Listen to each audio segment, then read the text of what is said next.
നമുക്കൊരു മാങ്ങ അച്ചാറിടാം. അതിന് വേണ്ടിയിട്ട് ഞാൻ 2 മാങ്ങ എടുത്തിട്ടുള്ളത്. ഇതൊന്ന് നമുക്ക് അരിഞ്ഞെടുക്കാം. മാങ്ങ നമ്മൾ ചെറിയ കഷ്ണമായിട്ട് അരിഞ്ഞെടുത്തിട്ടുണ്ട്. ഇതിലോട്ട് ശകലം ഉപ്പ് തേച്ച് ഒരു അരമണിക്കൂർ നമുക്ക് വയ്ക്കാം. അപ്പോൾ നമ്മുടെ മാങ്ങയിൽ നമ്മൾ ഉപ്പ് പുരട്ടി വെച്ചിട്ടുണ്ടായിരുന്നു. അരമണിക്കൂർ കഴിഞ്ഞതൊന്ന് എടുത്തപ്പോൾ നന്നായിട്ട് അതിലെ വെള്ളമൊക്കെ ഇറങ്ങി വന്നിട്ടുണ്ട്. ഇതിലേക്ക് നമുക്ക് അല്പം മഞ്ഞൾപ്പൊടി ഇട്ട് കൊടുക്കാം. നമുക്ക് അല്പം മുളക് പൊടി ഇട്ട് കൊടുക്കാം. അല്പം അച്ചാർ പൊടി നമുക്ക് ചേർത്ത് കൊടുക്കാം.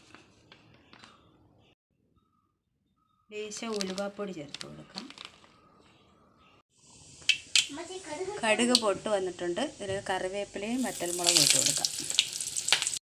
കടുക് വറുത്തത് നമുക്കിതിലേക്ക് ഒഴിച്ചു കൊടുക്കാം.